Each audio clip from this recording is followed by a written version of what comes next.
Parents అందరికీ నమస్కారం.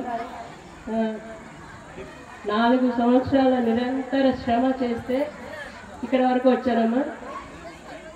Next year నుంచి కంప్లీట్ ఎడ్యుకేషన్ ఆంధ్రప్రదేశ్ లెవెల్లో ఎడ్యుకేషన్ లేనంత విధంగా పక్క ప్లాన్తో చేయాలని కోరిక, ఖచ్చితంగా చేసి చూపిస్తాం. ఇప్పటి వరకు మనం సైట్ కొనడం, బిల్డింగ్ కట్టడం, మినరల్ వాటర్ ప్లాంట్ అంటే డిజిటల్ క్లాసెస్ అవి అన్నీ మనం సెట్ చేసుకునేదానికే కొంచెం పిల్లల మీద కూడా శ్రద్ధ లేకుండా ఇవన్నీ సెట్ చేయడానికే నేను సరిపోయింది. మనం అంతా ఇప్పుడు కూర్చున్నాం కుర్చీలో. నెక్స్ట్ ఇయర్ నుంచి మన పిల్లలు ఏ స్పోకెన్ ఇంగ్లీష్ అవ్వచ్చు, ఎడ్యుకేషన్ అవ్వచ్చు, స్పోర్ట్స్ అవ్వచ్చు, సిటీ పీపుల్ యాక్టివ్నెస్ కావచ్చు, ఏదైనా కానీ మనం ముందుంటాం. నేను మాట చెప్తాను, మీరు ఇప్పటికే ఆశ స్కూల్ అంటున్నారు, కానీ నాకైతే 70% మాత్రమే నేను సాటిస్ఫై అవుతాను. పేరెంట్స్ కొంతమంది 100% సాటిస్ఫై, కానీ నాకు మాత్రం 70% మాత్రమే నేను సాటిస్ఫై అవుతాను. నెక్స్ట్ ఇయర్ 100% సాటిస్ఫై అవుతాను. ఎందుకంటే నా కొడుకు 25 ఏళ్ళ నుంచి వాడి గోల్ ఒక స్కూల్, ఒక హాస్పిటల్, ఇంకా ఏదో చెప్తా నాకు అది హాస్పిటల్ స్కూల్ అయితే అంటూ ఉంటాడు.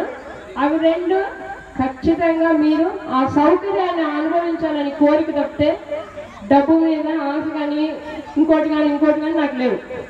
10 మంది వాడు అనుకునే గోల్, వాడు కష్టపడి చదవాలా, వాళ్ళ సిటీ పీపుల్ మరి యాక్టివ్గా ఉండాలా, అవి అనే అనుకున్న గోల్ నెరవేర్చాలని నా కోరిక. మామూలుగా వరల్డ్ టూర్స్ పోవడం, ఎంజాయ్ చేయడం అది ఇది ఉంటుంది, కానీ వాడు 10 మంది రాఘవేంద్ర క్యాంపస్ స్కూల్ నుంచి గొప్పగా బయటికి రావాలా. అసలు 2 స్టూడెంట్స్కి నెక్స్ట్ ఇయర్ ఏదైనా ఫారిన్ కంట్రీ వీసా కూడా ట్రై చేస్తాను. ఖచ్చితంగా నేను మీకు హెల్ప్ చేస్తాను. మీకు ఆల్రెడీ మీరు నన్ను అంటూ ఉంటారు, మేడం మీరు ఫీజు తీసుకో. ఒక్క పేరెంట్ కూడా ఫీజు కట్టకుండా ఉండే పేరెంట్ లేడు. ఎందుకంటే ఆశ మేడం కష్టపడతానని ప్రతి పేరెంట్ నా గురించి ఆలోచించడం నాకు ఆనందం ఉంది. అది నా బాధ్యతను పెంచుతాను. మీరు ఇచ్చిన డబ్బులు ఒక్కరోజు కూడా నేను ఫీజు అడిగిన రోజులు కూడా లేవు. మీకు తెలిసే విషయం. మీరు అంత శ్రద్ధతో కట్టినప్పుడు నా శ్రమని ఇంకా పెంచాలని అనుకుంటాను. ఒక చిన్న పిల్లలు పెట్టిన స్కూల్ని వాడి గోల్ నెరవేరాలని కోరుకుంటాను. ఇంకా ఆంటీ నాకు ఇంటర్మీడియట్లో నేను యావరేజ్ స్టూడెంట్ని ఎస్పీడబ్ల్యూ కాలేజ్లో సీట్ ఇప్పించేదానికి ఆమె తిరుపతిలో 4 రోజులు నా కోసం కష్టపడి బైపీసీలో సీట్ ఇప్పించారు.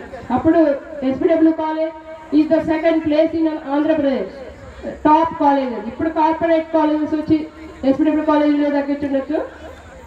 ఆ రోజు ఇంటర్మీడియట్ నుంచి నా గోల్ ఏంటంటే ఒక స్కూల్ పెట్టాలా, ఆంటీని విఐపిగా నేను పిలుచుకోవాలా.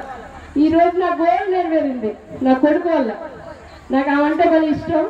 మనస్ఫూర్తిగా నేను ఒక 10 మందిని ఇష్టపడతాను. నేనేదో ఏ రాజకీయం కోసం నేను చెప్పను. నాకు ఒక 10 మంది ఆత్మీయులు ఉన్నారు. ఆత్మీయుల్లో ఆమె ఉన్నారు. నేనైనా బయటపడలేదు ఆ ముందర ఎప్పుడు. ఆమె వస్తానంటే నేను రూమ్లో దాక్కుంటాను, కానీ నా లోపల ప్రేమ ఆమంటే నాకు. ఆ వెంట మేము ఉంటాం. ఇదే మా సిస్టర్ ఇప్పుడే చెప్తాను, మీ వెంట మేము ఉంటాం ఆంటీ అని. అంత ఇష్టం మాకు. నాకు ఇంటర్మీడియట్లో సీట్ ఇప్పించి అట్లీస్ట్ డబల్ ఎంఏ చేసేదానికి ఆంటీ నాకు ఆ రోజు సీట్ రాకుంటే నేను ఏదో ఒక డబ్బా కాలేజీలో మా నాన్న చేర్పించిండు. నా లైఫ్ అట్ట అయిపోయింది. ఎస్పీడబ్ల్యూ కాలేజీలో చేర్పించిన దానివల్ల కొంచెం ఎక్స్ప్లోజర్ పెరిగింది. ఎడ్యుకేషన్ చదవాలనే కొంచెం పడింది. ఎంఏ చేశాను. ఆ రోజు అనుకున్నాను నేను స్కూల్ పెడితే ఆంటీని తీద్దాను. ఈ 5 ఇయర్స్గా ఎందుకు పెంచలేదంటే మనం అన్నీ ఒక చిన్న పిల్లోడు పంపిస్తూ ఉంటే కన్స్ట్రక్ట్ చేయడం, ఇది అన్నీ రెడీ చేసుకుంటూ రావడం. మన ఫీజులు పేరెంట్స్ మీద వేసేసి బరువు వేసేసి చేయలేదు, మన ఓన్ చేసాం. మనం ఒక చిన్న పిల్లలు పంపిస్తామంటే చేయడానికి ఒక 5 ఇయర్స్ పట్టింది. ఈరోజు మనం కూర్చున్నాం. టాప్ కార్పొరేట్ లెవెల్ స్కూల్లో ఉన్నట్టు ఉన్నాయి మన స్కూల్లో. ఇప్పుడు డిజిటల్ క్లాసెస్ అవ్వచ్చు, మినరల్ వాటర్ ప్లాంట్ అవ్వచ్చు, స్పోర్ట్స్ కార్పొరేట్ స్కూల్లో కూడా ఉండవు. స్పోర్ట్స్ అవ్వచ్చు అన్నీ. నెక్స్ట్ ఇయర్ నుంచి 100% ఇంప్లిమెంటేషన్ మనది ఉంటుంది. అది మీకు తెలుసు. ఇయర్ మీరు నన్ను అంతా పొగుడుకుంటాను, కానీ నేనైతే సాటిస్ఫై అవ్వలేదమ్మా. నెక్స్ట్ ఇయర్ నుంచి కంప్లీట్ నేను సాటిస్ఫై చేస్తాను. నా లైఫ్ దీనికే సాక్రిఫైస్ చేయాలని. నెక్స్ట్ స్కూల్ నుంచి హాస్పిటల్కి అట్లా చేయాలని అనుకుంటాను. నాకు ఏ పాలిటిక్స్ ఇంట్రెస్ట్ లేదు, ఏది ఇంట్రెస్ట్ లేదు, ఇదే ఇష్టం. నాకు క్లాస్ 4 అంటేనే ఇష్టం, క్లాస్ 1 ఇష్టం లేదు. ఇప్పుడు చిన్న లాస్ట్గా నేను ఆంటీ వచ్చినందుకు థ్యాంక్స్ చెప్పుకుంటూ, మా నాన్న ఎక్కడున్నా ఆత్మ శాంతి కలగాలని ఒక 2 minutes ప్లీజ్ ప్రేయర్ చేయండి. ఒక 2 minutes మా నాన్న కోసం ప్లీజ్ అండి, ఒక 2 minutes మా నాన్న కోసం. ఎక్కడున్నాడు ఒక మంచి ఫాదర్, వెళ్ళిపోయి దిగులు పడి ఫ్యామిలీ ఉడికిపోతాను అందరం. ఒక 2 minutes మా నాన్న కోసం.